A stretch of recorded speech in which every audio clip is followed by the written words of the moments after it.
আসসালামু আলাইকুম। শুরু করতে যাচ্ছি স্নিগ্ধ বিষ পর্ব সংখ্যা ৩। লিখেছেন সানজিদা আক্তার মুন্নি। তৌসির বসে আছে বাগানে রাখা মিটিং শিটিং করার সোফায়। ওর সাথে নাজিম চাচাও বসে আছেন। তৌসিরের সামনে এক সুন্দরী কমবয়সী রমণী দাঁড়িয়ে আছে ছোট্ট একটা খোলামেলা পোশাক পরা অবস্থায়। তৌসির মেয়েটির দিকে তাকিয়ে বলল, তা কুমারী তো? সত্যি তো? মেয়েটি মাথা নাড়িয়ে বলল, জি জি। তৌসির মেয়েটির দিকে তাকিয়ে ঘৃণার চোখে বলল, তা এই পথে কেন? দেখলে তো ভালো ঘরের মাইয়াই মনে হইতাছে। মেয়েটি এটা শুনে নাক মুখ কুচকে বলল, কেন আবার নিজেকে কাজে লাগিয়ে নিজে বড় হওয়া? তৌসির এটা শুনে হেসে বলল, ভালোই কথা বলতে পারো দেখি। নাজিম চাচা বললেন, তৌসির যখন কুমারী তাইলে এরে আলমরের ভাতিজা তন্ময়ের কাছে পাঠাইয়ে দে। ওই কুমারী মেয়ে বেশ পছন্দ করে, রেডও ভালো দেব, সাথে কমিশনও। তৌসির নাজিম চাচার কথা শুনে মেয়েটির দিকে তাকালো, তারপর শান্ত গলায় বলল, এক রাতে তন্ময়ের লাগে থাকবা, রেড দিব 70,000, হইব? মেয়েটি এটা শুনে খুশিতে নেচে উঠে বলল, হবে। তৌসির এটা শুনে ওকে যাওয়ার জন্য ইশারা করে দিয়ে বলল, ওকে তাইলে এখান থেকে এখন ভাগো। কখন কোথায় যাবা বইলা দেমু কাইল। কিন্তু মেয়েটি যায় না। মেয়েটি তৌসিরের দিকে এগিয়ে এসে ফিসফিস করে বলে, কিন্তু আমি যে আমার নিজের সবটুকু আপনাকে আগে দিতে চাই নেতা সাহেব। এ বলে মেয়েটি তৌসিরের দিকে নিজের হাতে ছোঁয়ানোর জন্য বাড়ায়। তৌসিরের মেজাজ তুঙ্গে উঠে যায়। তৌসির ছিটকে সরে গিয়ে রুক্ষ গলায় বলল, দূর মাগি, ছুঁইস না আমারে, আমি বিবাহিত। তৌসিরের এই গালি শুনে মেয়েটি স্তব্ধিত হয়ে যায়, কিন্তু তারপর নিজেকে গুটিয়ে নিয়ে তৌসিরের পাশে সাহস করে বসে ওর ওপর হেলে পড়তে নেয়। এতে তৌসির বেশ বিরক্ত হয়ে উঠে দাঁড়ায়। মেজাজটা ধীরে ধীরে খুনি হয়ে উঠেছে এই ছ্যাঁচড়ামের আচরণ। তৌসির উঠে গিয়ে মেয়েটির দিকে তাকিয়ে বলল, দেখ, তুই দেহ ব্যবসা করবি কর, কিন্তু এগুলো আমার লগে না, আমার নির্ধারণ করা লোকের লগে। যা এখন এখান থেকে মাগি। মেয়েটা এতে প্রচন্ড রেগে যায়। এমন অপমান সহ্য করার মতো আর মন মানসিকতা সায় দিচ্ছে না। এটি তৌসিরের পাঞ্জাবি ধরে আলতো টেনে ইনিয়ে বিনিয়ে বলে, কি হয়েছে বিবাহিত? আমার কোনো সমস্যা নাই, আপনি আমায় মিশতে পারেন। এই উক্ত বিষয়গুলো নাঝার ওপর থেকে দেখছে, সব শুনছে, তবে অবাক হচ্ছে না, কারণ এদের নোংরামি সম্পর্কে নাঝার যথেষ্ট ধারণা আছে। আসলে এরা বিভিন্নভাবে কুমারী অল্পবয়সী মেয়েদের এইসবে কুটবুদ্ধি ও কুমন্ত্রণা দিয়ে ফাঁসিয়ে দেহ ব্যবসায় নিয়োজিত করে, তারপর নিজেদের দেশি বিদেশি ক্লায়েন্টদের উপর উপহার দিয়ে কাঁচা ডলার হাতিয়ে নেয়। আর এগুলোর মূল শেখর তৌসিরের বিবিজান নূরজাহার হাতুন, একটা খবিশ মহিলা নাজাহারের চোখে উনি। তৌসির মেয়েটার এমন ছোঁয়াছুঁয়ি দেখে কিছুটা সময় মেয়েটির দিকে তাকিয়ে রয়, তারপর এক ঝটকায় কোমরে গোজা পিস্তল বের করে টাস করে মেয়েটির কপাল বরাবর একটা বুলেট ছুড়ে দেয়। টাস করে ওঠে উঠোনের পুরোটা জুড়ে। তারপর আবারও নীরবতা নেমে যায়। মেয়েটির মাথা থেকে গড়গড় করে রক্ত ঝরতে থাকে। মেয়েটি টাস করে লুটিয়ে পড়ে। তৌসির এই কাণ্ড দেখে নাজিম চাচা বিরক্ত হয়ে বলল, সবুর রাগ সামলাইতে পারস না কেন? এখন এই মাগিরে মাইরে ফেলাইলি, এখন ওই খানকির পোলারে কি দিবি? তৌসির পিস্তল ছোপায় ছুঁড়ে মারতে মারতে তীক্ষ্ণ সুরে বল, লাশ দিয়ে দাও, ওর তো দেহ দরকার। জিতার মরা দিয়ে কি করব, তাজা লাশ আছে।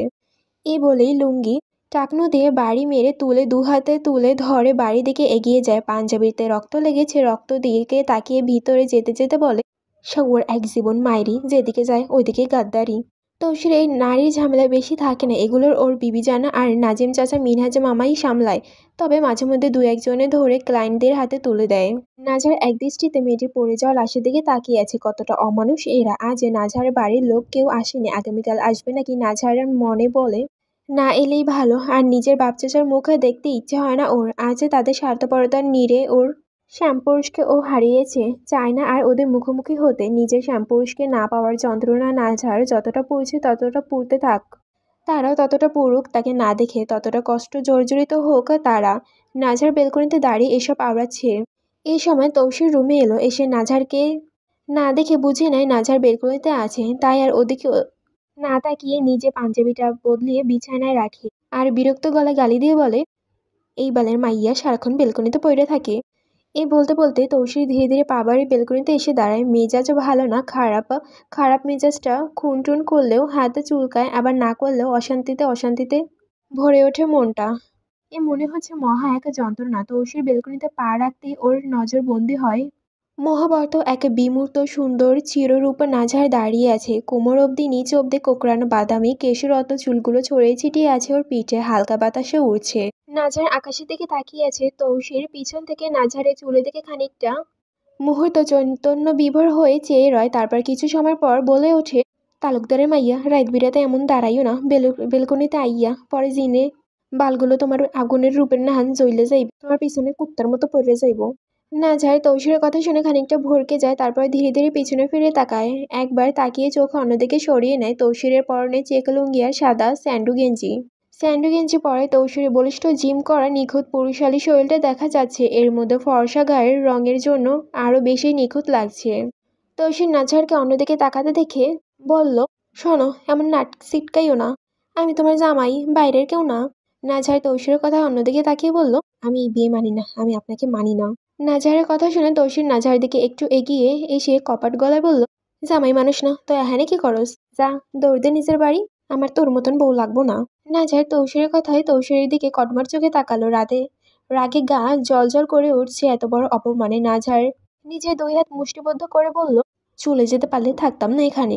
তৌসির এতে হেসে বলে, জানি তো যাইতে পারবা না, কারণ তোমার বাপ চাচা সবগুলোই তো ইতর হালারা। তুমি চইলা গেলেও আবার আমার কাছে দিয়ে যাইবো। নাজহার তৌসিরের কথা শুনে কিছু সময় চুপ করে রয়। সত্যি তো তৌসির ভুল কিছু বলেনি। নাজহার চুপ করে আছে দেখে তৌসির দীর্ঘশ্বাস ফেলে বলল, আচ্ছা বাদ দাও, যাও আমার পাঞ্জাবিটা ধুইয়া দাও, কাইল আবার পড়তে হইব। নাজহার তৌসিরের কথার মুখের দিকে তাকিয়ে বলল, একটা অসহায় মেয়েকে মেরে গায়ে তার রক্ত মেখে সেই রক্তের পাঞ্জাবি আমাকে ধুতে বলছেন? আমাকেও পাপের অংশীদার বানাতে চান? তৌসির এটা শুনে অল্প তিরিক করে রেগে বলল, ওই ম্যাগি তোমার জামাইয়ের বিছানায় টানতেছিল আর তুমি ওরে অসহায় কইতাছো? নাজহার এই গালি শুনে চোখ মুখ কুঁচকে নেয়। কি গালি! নাজহার দাঁতে দাঁত চেপে বলে, মানুষের বিছানায় পাঠাতে পারেন অথচ নিজের বিছানায় নিতে পারেন না? নাজহার এমন ঘাড় কথা তৌসিকের গায়ে মেখে যায় তেলের মতো। মনে হয় কেউ গরম তেল ছিটিয়ে দিয়েছে উপরে। সে দাঁতে দাঁত চেপে বলে, যে থুতা সামলে নে সৌগর মাইয়া, নয়তো তোর থুতার অবস্থা ভোতা কইরা দিমু। নাজহার ভয় পায় না তৌসিরের কথায়, উল্টো নিজের কালচে সবুজ চোখের কঠিন চাউনি নিক্ষেপ করে তৌসিরের চোখে এবং রুক্ষ গলায় বলে, আমার থুতা ঠিকই আছে, নিজেকে সামলান, পাপে তো ঘা হয়ে যাচ্ছে অন্তরে আপনার। তৌসির নাজহারের সাহস দেখে থমকায়। বেশ সাহসী বেড়ে গেছে এই ছোট্ট মেয়ের, বয়স হয়নি এক চিলতে আর কত বড় বড় কথা। তৌসির নাজহারের চোখে চোখ রেখে হুমকে দিয়ে বলে, আমি পাপী, আমার বাপ আমারে ক্ষমা করবো, তাতে তোর কি? আরে আপনি তো পাপী না, আপনি একটা জানোয়ার। পাপী বললেও পাপীকে অপমান করা হবে, নিকৃষ্টর চেয়েও নিচু আপনি। আমি যে সবাই হই না কেন, তাতে তোমার কি? নাজহার এই তোমার কি এর গালি শুনে দ্বিগুণ রেগে ওর দিকে এগিয়ে বলল, নিকৃষ্টদের একটাই অস্ত্র, আর তা হলো অশ্লীল বাক্য। বেশি মুখ লম্বা করো না, নয়তো। তৌসির আর কিছু বলতে পারল না। হঠাৎ নাজহার ওর থেকে কথা কেড়ে নিয়ে চিৎকার করে ওই দিকে থমকিয়ে তাকিয়ে বলল, নয়তো কি? মারবেন, খুন করবেন, নাকি নিজের ব্যবসায় বেচে দেবেন? কি করবেন? এগুলোই তো করতে পারেন, আর কোনো বাল পারেন না আপনি। পাপ ছাড়া কখনো জীবনে কিছু করেছেন? নিন, করুন। আপনার জন্য আমার জীবনের সব চিত্র হারিয়েছি, এবার আমার জীবনটাও নিয়ে নিন, তাহলেই শান্ত হবেন। নাজহারের হঠাৎ এমন রূপ দেখে তৌসির চোখ বড় করে নাজহারের দিকে তাকিয়ে থাকে। মনে মনে ভেবে নেয়, এর লগে সত্যি চিনটিন আছে নাকি। তৌসির নাজহারকে ভয় দেখাতে হুঙ্কার দিয়ে বলে, এই চুপ, এত কথা বলবি না, যা গিয়া মরণের ঘুম ঘুমা। আমার লাগে ফ্যাত করলে জীবন্ত কবর দিয়ে দিমু। তবে নাজহার কি ওর ধমকে ভয় পায়? নাজহার আরো বেশি চিৎকার করে বলে, তো দিয়ে দিন। তৌসির নাজহারের কথায় মারাত্মক রাগ ওঠে। তৌসির নিজের লুঙ্গির নিচের কোনা তুলে হাতে নিয়ে কোমরে গুজে নিতে নিতে বলে, কুত্তার বাচ্চা, তুই আমারে তোর সৌর রাগ দেখাস? আমার লাগে ফ্যাত করস, আজ তোর সৌগিরি আমি বের করে দিব। এ বলেই তৌসির সাপের মতো ফুসফুস করে নাজহারের দিকে এগিয়ে যায়। খানিকক্ষণ পর নাজহার চিৎকার করে কান্না করতে করতে বলছে, আমায় উঠান, জানোয়ারের মতন কাজ করবেন না, উঠান আমায়। এই বলে নাজহার 2 হাতে মাটি আঁকড়ে ধরে পিছাতে থাকে। তৌসির ওর অসহায় চিৎকার দেখে দাঁতে কেলিয়ে বলে, কই গেল এত জাহাজ, আর দেখাইবা জাহাজ? নাজহার ঢোক গেল। তৌসিরের দিকে তাকিয়ে বলল, না না, আর এমন করবো না, প্লিজ আমাকে এখান থেকে তুলুন। এই বলে ভয়ে চিৎকার করতে থাকে। আসলে নাজহার তৌসির কবরের ভেতর বসিয়ে রেখেছে। যেই মেয়েটাকে লাশের কবর দেওয়ার জন্য যে কবর খোঁড়া হয়েছে বাড়ির পিছনে, তৌসির নাজহারকে রাগে এই কবরের মধ্যে ফেলে দিয়েছে, কারণ ওর মুখে মুখে তর্ক করেছিল। কবরে ফেলেছিল তো, কিন্তু তাও নাজহার ভয় না পেয়ে উল্টো তৌসিরে গালাগালি করছিল, তাচ্ছিল্য করছিল। তাই তৌসির ওকে ভয় পাওয়ানোর জন্য কয়েকটা বিচ্ছু ছেড়ে দিয়েছে কবরে। আর নাজহার ভয়ে মরছে। তৌসির কবরের পাড়ে দাঁড়িয়ে হাসতে হাসতে বুকে হাতে গুজে নিতে নিতে বলল, তালুকদারের মাইয়া, তোমার সৌর রাখ তোমার কাছে রাখো, নয়তো নেক্সট এমন কিছু হইলে সাপ ঝুলাই দিমু গলায়। নাজেম চাচা আর মিনহাজ মামা তৌসিরের গালি দিয়ে বলল, থাপড়িয়ে দাঁত ফলাই দিমু, ওরে তাড়াতাড়ি তোল, বউয়ের রাগঝাস সহ্য করতে হয়, এমন করলে সংসার করবি কেমনে?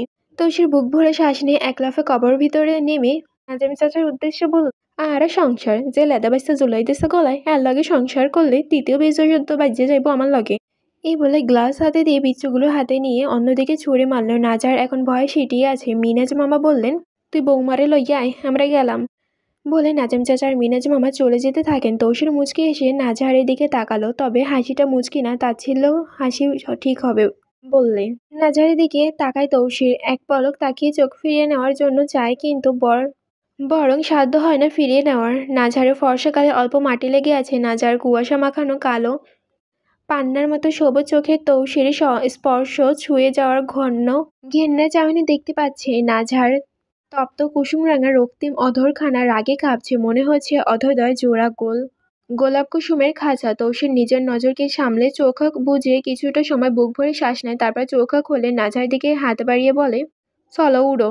কিন্তু নাজার ওর হাত ধরে না, নিজেই ধীরে ধীরে উঠে দাঁড়িয়ে তৌসিরের দিকে রুক্ষ চোখে কিছু মুহূর্ত চেয়ে থাকে, বলে, উপরে উঠে যান, তারপরে আমি উঠবো।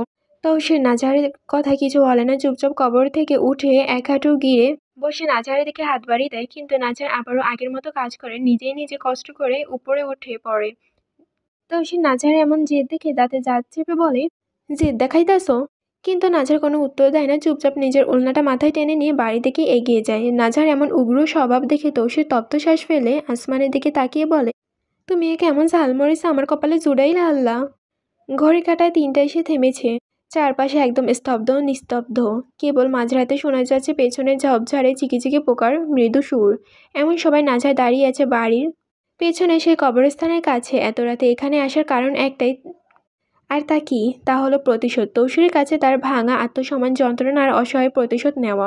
ওর হাতে পড়া আছে তৌসিরের ফেলে রাখা ওই গ্লাভস, যা পরে তৌসির কবরে বিচ্ছু ছেড়েছিল। নাজার কবরের চারপাশে নিঃশব্দে ঘুরে ঘুরে কিছু একটা খুঁজছে। অবশেষে ওর চোখে পড়ল এক কালচে রঙের বিচ্ছুর উপর। সেই বিচ্ছুটার মধ্যে দেখতে গেলে মনে হয় অনেক বিষ আছে। ওই বিচ্ছুগুলোর মধ্যে একটা, যেগুলো দিয়ে তৌসির ওকে ভয় দেখিয়েছিল, সেইটার ভিতরে এটি একটা। তখনকার অপমানের রাগে রাতে ঘুম হয়নি ওর, তাই এসেছে এখানে। রাগে শরীরে চামড়া পুড়ে যাচ্ছে। অন্য সময় হলে হয়তো চিৎকার করত কিংবা পালিয়ে যেত, কিন্তু এখন ভয় পাবে না, উল্টো নিঃশব্দে গ্লাভস পরে হাতে বিচ্ছুটা তুলে নেয়। নিজের হাতে নিজেই ন্যায়ের অস্ত্র তুলে নিচ্ছে আর কি। তারপর চেহারার চোরের মতো করে নিঃশব্দে বাড়ির ভেতরে ঢুকে আবারও পা টিপে টিপে এগিয়ে যায় নিজের ঘরের দিকে। রুমে এসে দেখে বিছানায় তৌসির নিঃশব্দে ঘুমাচ্ছে চিৎপটাং হয়ে। নাজার কয়েক মুহূর্ত চুপ করে দাঁড়িয়ে থাকে দরজার কাছে, তারপর ধীরে ধীরে বিছানার পাশে গিয়ে তৌসিরের দিকে তাকিয়ে ফিসফিস করে বলে, আমায় ভয় দেখাও, এবার দেখো খেলা। এই বলে পা টিপে টিপে আরেকটু এগিয়ে তৌসিরের পায়ের কাছে ঝুঁকে পড়ে। খুব সাবধানে ওর লুঙ্গির অল্প একটু অংশ টেনে তুলে আনে টাকনোর কাছ থেকে। তারপর সেই বিছুটা ছেড়ে দেয় সেখানে। তৌসির ঘুম এখনো ভাঙেনি। নাজার বিছুটা ছেড়ে দিয়ে মনে মনে বলল, একটুখানি হলেও আমি শান্তি পাবো এবার। কেউ একজন এই গভীর রাত্রে নিঃশব্দে বসে আছে তালুকদার বাড়ির সামনের পুকুর ঘাটে। পরনে তার কালো রঙের শার্টের সঙ্গে রংছাটা একটা প্যান্ট, চুলগুলো এলোমেলো, সিগারেটে ধোয়া, ঠোঁটের কোণে কালচে আভাস, চোখজোড়া লাল। শার্টের বোতামগুলো খোলা, পুরোপুরি ছন্নছাড়া এক অবয়ব। চারপাশে কেবল একা পেঁচা আর কুকুরের ডাক। প্রকৃত হয়ে থমকে গেছে তার বিষণ্ণতায়। সে একদৃষ্টিতে পানির দিকে তাকিয়ে আছে। মনে হচ্ছে সমস্ত পৃথিবীটা শূন্য হয়ে গেছে। ভেতরটা একেবারে ফাঁকা লাগছে, নিজের সবটুকু শূন্য শূন্য লাগছে। মনে চাচ্ছে ইকরার যেভাবে নাজারকে না পেলে চিৎকার করে কেঁদেছিল ওভাবেই কাঁদতে, কিন্তু তা তো সম্ভব নয়। ওর অনুভূতিগুলো যে লুকায়িত, ও চাইলেও পারবে না। ও যে শুধু নাজারের বীর হয়ে ছাই হয়ে যাবে, তাও ভেতর ভেতর। বুকটা ভারী হয়ে আসছে, মনে হচ্ছে দম নাকের কাছে এসে আটকে গেছে, আর আসবে না, হয়তো চলেই এসেছে।